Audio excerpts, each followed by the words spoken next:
আজকের প্রথম খবরটা হলো টানা বৃষ্টিতে স্থবির শ্রীভূমি তথা করিমগঞ্জের জনজীবন।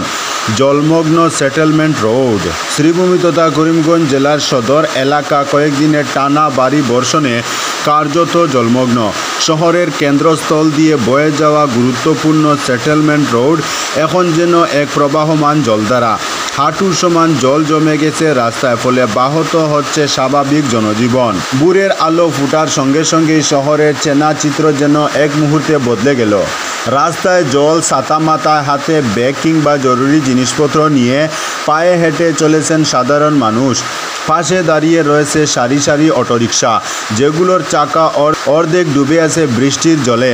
অনেকেই ঝুঁকি নিয়ে ব্যক্তিগত বাইক বা স্কুটিতে চলাচলের চেষ্টা করছেন, তবে প্রতিটি মুহূর্তেই দুর্ঘটনার আশঙ্কা থেকে যাচ্ছে।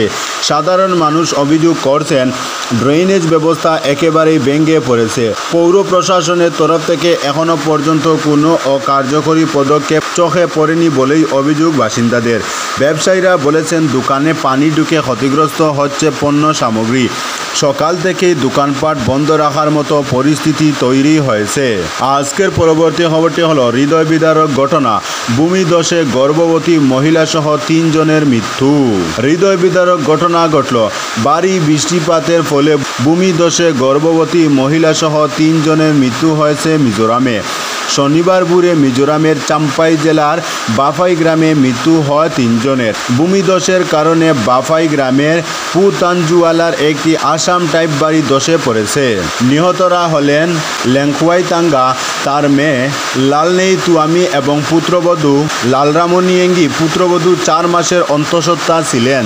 লালরামনিয়েঙ্গির স্বামী পেহমিংতাঙ্গা এবং একজন অতিথি লামজামা ধ্বংসস্তূপ থেকে বেঁচে যেতে সক্ষম হন এবং প্রাণে বেঁচে যান। তাদের প্রথমে ফারকাউন প্রাথমিক স্বাস্থ্য কেন্দ্রে অর্থাৎ পিএইচসি নিয়ে যাওয়া হয় এবং পরে আরও চিকিৎসার জন্য চাম্পাইতে স্থানান্তর করা হয়। কর্তৃপক্ষ নিশ্চিত করেছে যে নিহতরা মায়ানমারের নাগরিক এবং রাজ্যে আশ্রয় চেয়েছিলেন। শনিবার বিকেল পর্যন্ত যোগাযোগ ব্যবস্থায় তীব্র বিঘ্নের কারণে 3 জন নিহতের শেষকৃত্য বাফাই ওয়াইএমএ হলে অনুষ্ঠিত হয় এবং দুপুর 1টায় তাদের দাফন করা হয়। আজকের পরবর্তী খবরটি হলো জাটিঙ্গা ও হারাঙ্গাজাওয়ের মধ্যে বিভিন্ন স্থানে ভূমিস্খলন।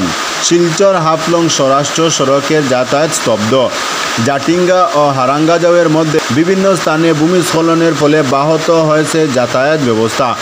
অত্যাধিক বৃষ্টিপাতের ফলে পাহাড়ি জলের তুরে পাহাড় থেকে মাটি, পাথর রাস্তার উপর খসে পড়ার ফলে স্তব্ধ হয়েছে সড়কের যাতায়াত ব্যবস্থা। এদিকে উত্তর কাছাড় প্রশাসনের তরফে যান চলাচলের ক্ষেত্রে সতর্কবার্তা জারি করা হয়েছে। ফলে প্রতি বছরের ন্যায় এবারও বর্ষার শুরুতে বরাক তথা উত্তর পূর্বের রাজ্যগুলোর মানুষকে সড়কপথে গৌহাটি বা বহির্রাজ্যে যাতায়াত দুষ্কর হয়ে দাঁড়িয়েছে।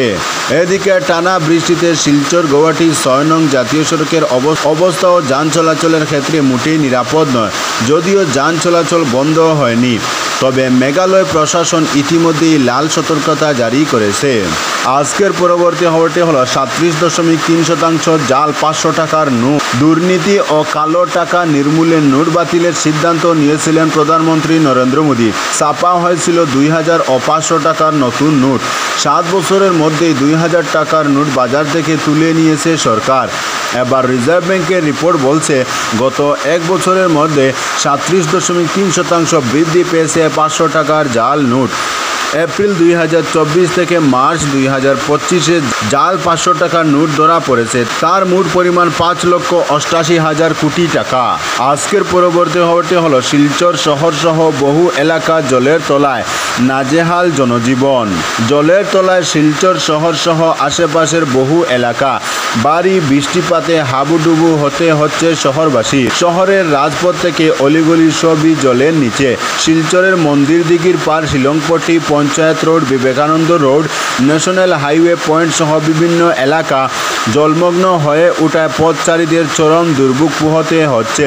বৃষ্টির জমা জল অনেকের ঘরেও স্থান করে নিয়েছে। সীমাহীন দুর্ভোগের মুখে পড়তে হয়েছে সাধারণ মানুষের। জল নিষ্কাশনের ব্যবস্থা না থাকায় জনগণকে হয়রানির শিকার হতে হচ্ছে। উন্নয়নের নামে শিলচরের বিভিন্ন স্থানে সংস্কার কাজ শুরু হলেও জল নিষ্কাশন ব্যবস্থার জন্য মুখ থুবড়ে পড়েছে। এমনকি শহরের বিভিন্ন স্থানে জমা জলের দরুন তীব্র যানজট সমস্যার সম্মুখীন হচ্ছেন শহরের জনগণ।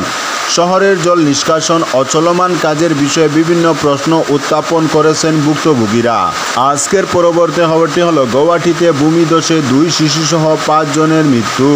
গৌহাটি মহানগরের বন্দার অঞ্চলে একটি বিধ্বংসী ভূমিধস ঘটেছে। এই ভূমিধসে 2 জন শিশু এবং 1 জন মহিলার মৃত্যু ঘটে। 2 শিশু খেলার সময় তখন হঠাৎ ভূমিধসে পড়ে। এর ফলে মাটির নিচে চাপা পড়ে এই হৃদয় বিদারক ঘটনাটি ঘটে। প্রায় 4 মাস আগে পরিবারটি বন্দার চাপাইদাঙ্গে একটি বাড়ি নির্মাণ করেছিল। মৃত শিশুদের বয়স ছিল 4 এবং 5 বছর। মৃত মহিলা পুনম গোস্বামী হিসেবে চিহ্নিত করেছে। 2 শিশুরা হলো নীলাক্ষী গোস্বামী ও রঞ্জিতা বড়। 2 শিশুর মৃতদেহ মহিলার সঙ্গে বর্তমানে জিএমসিএইচ এর মর্গে রাখা হয়েছে। এদিকে মালিগাঁও শহরে একটি ভূমিধসে 1 জন পুরুষ জীবন হারিয়েছেন। স্বাগত হাসপাতালের কাছে মাটির ধসের ফলে রবিন দাস নামে 1 জন ব্যক্তি আহত হয়েছেন। রবিনকে স্বাগত হাসপাতালে ভর্তি করা হয়, কিন্তু সেখানে তিনি শেষ নিঃশ্বাস ত্যাগ করেন। জালুকবাড়ি পুলিশ ঘটনাস্থলে পৌঁছে মৃতদেহটি জিএমসিএইচে ময়নাতদন্তের জন্য পাঠায়। শুক্রবার মহানগরের দাতালপাড়া এলাকায় একটি বিধ্বংসী ভূমিধস ঘটেছে। পাহাড়ের মাটি ধসে পড়ে এক কিশোর দীপজ্যোতি বরার জীবনকে কেড়ে নিয়েছে। দীপজ্যোতির বোন তানিয়া বরা গুরুতর আহত হয়েছে। আজকের পরবর্তী খবরটি হলো বাহনের উপর পাথরের ধস, মৃত্যু 7 জন যাত্রীর। মর্মান্তিক ঘটনা ঘটল অরুণাচল প্রদেশে। সে রাজ্যের পূর্ব কামেং জেলায় একটি বিধ্বংসী ভূমিধসে 7 জন যাত্রীর প্রাণ কেড়ে নিয়েছে। প্রতিকূল আবহাওয়ার মধ্যে একটি পর্বত ধসে পড়েছে এবং বিশাল পাথর একটি চলন্ত যানবাহনের উপর পড়েছে, যার ফলে তা পতিত ধ্বংসাবশেষের বারে আটকে গেছে। জানা যায় যানটি পূর্ব কামেং জেলার বানা নামে একটি স্থান থেকে 13 নম্বর জাতীয় মহাসড়ক দিয়ে জেলা সদর দিকে আসছিল। সেই মুহূর্তে পাহাড় থেকে পড়ে আসা পাথর ও মাটি রাস্তা বন্ধ করে দেয়। এর ফলে যাত্রীরা বাহনের ভেতরে প্রাণ হারান। শুক্রবার রাতে ঘটে যাওয়া ভূমিধস এবং পরবর্তী ঘটনাগুলি সকালে খবর পাওয়া যায়। এর কিছুক্ষণ পর তাদের উদ্ধার করা হয়, যদিও যাত্রীদের এখনও চিহ্নিত করা হয়নি।